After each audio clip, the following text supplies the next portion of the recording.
Hey everybody, welcome back to the Scentual Fragrance channel. Thank you so much for stopping by. Of course, my name is Benjamin, and I do review fragrances, colognes, perfumes, and all things scent related. So today we're going to be talking about the house of Sensual Obsessions. They have one here called Amber and Oud. We're going to talk about it. In full disclosure, this was sent to me for review actually a long while ago. Keith, thank you for your patience with me, and thank you for working with me as a brand. But I do have to be 100% authentic to myself and transparent to my audience. I really do want to help them as consumers and lovers of fragrance. So I'm not going to be giving this one a positive review today. I love some of your creations. I think Andy Warhol is one of the best fragrances on the market for the price, especially clone wise. It's fantastic. I think Lime in the Sky is one of the best fresh fragrances on the market for the price. I'm falling in love with Single Malt, and I think Tuxedo is a pretty good fragrance. So I definitely have your back, my friend. But this one is a no-go. If you're a watcher of my channel and you're interested in the House of Sensual Obsessions, maybe you like, even if you're an oud lover, I say that this is a no-go. This is not a no-go because of the oud exactly. This is a number of things, and I'm going to dive into the smell, and I'm going to tell y'all all the little nitty-gritty details about why I do not support and like this fragrance. So let's talk about this one. First off, this is a Amber and Oud fragrance. There are a number of fragrances out there that like to focus on some key notes, and in the background there are supporting notes and accords. This one is quite different, that mostly you're just getting amber and you are getting oud. You could argue that there's a little bit of a sharp interesting, almost like chamomile aspect to this one. You could argue that. You could argue that maybe there's an airy, a sharp, violet almost accord to this. If you get that out of this fragrance, I wouldn't be amazed. But this is mostly just a Amber and Oud fragrance. There's not really any supporting notes, and that's one of the real negatives on why this is so bad. The amber is, the part of the fragrance that's not as bad. To me, it smells very crisp. It's light and airy for an amber, and an amber can come off that way, where it's lighter and fresher, transparent, and has a signature type of crispness about it. It does have a little bit of that resinous nature, just a little bit, but not a lot exactly.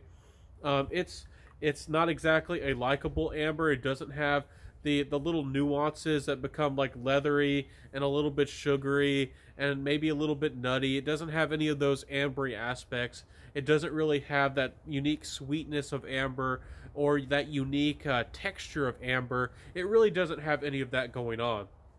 The biggest part of this fragrance that's so bad is the oud. Now, y'all know that not a lot of people like oud, at least in the West, in the United States. A lot of us fragrance lovers are into it, but as a whole, it's not sold, just out and about on the street. It's not sold in average local malls. Oud-heavy fragrances, citruses, and sweet fragrances are what people really love. Aqua di Gio-like stuff. This is really not exactly like that. This isn't a deep, dark barnyard oud. This is a medicinal oud. There's no doubt about it. It's undisputably a medicinal fragrance. And what I mean by medicinal is it smells antiseptic. It smells very, almost like chemicals. It smells like latex. It'll give you a similar feel to that Baccarat Rouge quality that some people really do catch in that Baccarat Rouge 540. It's an aspect to this fragrance that I find very unpleasant. It's very sharp. It's very overbearing. It dominates the amber big time. Even though there's really only two big notes to this fragrance, the oud really does dominate the composition. And for a purely medicinal oud, it's just not pleasant. It's light. It's almost like a white oud. It's fresh, but at the same time, it's piercing. It's sharp. It really punches you. And to me, it smells very jagged and very sharp in its own unique way. To me, it reminds me of broken glass and almost has a threatening vibe about it. In my imagination, if I let a little kid smell this, they might just want to run away.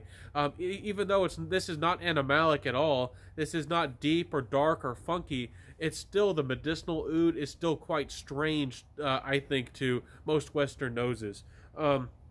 Another thing is that this fragrance to me smells a little bit synthetic. I do have to say that this stuff does not smell very natural. It smells strange. And again, there's really only 2 accords, so this fragrance doesn't really feel finished to me. It doesn't feel like it has, a top, a mid, and a base. To me, it's just 2 big notes that are clashing, and the medicinal oud is overtaking the amber just slightly. It's dominating it though. And it's just not a good fragrance. I have to say that. If you're looking at the House of Sensual Obsessions, I mentioned a few that were really good that maybe you could look towards. I really am starting to like their vodka on the rocks as well. I think that's a great offering from this brand. But as far as this one goes, Amber and Oud, I do not recommend this fragrance at all. I just have to put that out there. Performance-wise, it's an odd creature. It's an odd beast. I probably would say it's about a 6-hour fragrance. I have avoided getting this on my skin, but I have gotten it on my skin a little bit, and I would say it's about an average performing fragrance, and it lasts about average, so about 6 hours or so. But the thing is, this is such a distinct smell, people pick it up on you. It smells very like latex. It smells very antiseptic, like some, like a strange, almost like a degreaser that a doctor would use. It smells very, very, sterilized. It has almost that cellophane-like quality, almost like a absinthe-like quality to this fragrance that I don't think that's very pleasant, if you know what I'm talking about. Once again, I'm being honest with y'all. So overall, just no. The performance is all right for such a distinct note. It's actually good that it's not any stronger, but it still really does project. It really does have some performance to it. What are my, the thoughts on the price and the compliment factor? I tried to wear this around people. They thought that, something was a little bit clean. They thought that something was a little bit sterile. It can remind people of alcohol. It's quite a strange fragrance, I do have to say. Most people are just going to think that somebody is finishing their nails, or that it's going to remind them of something probably alcohol-like, or maybe, cleaner-like, like chemicals. I don't think that, people really didn't enjoy this one too much.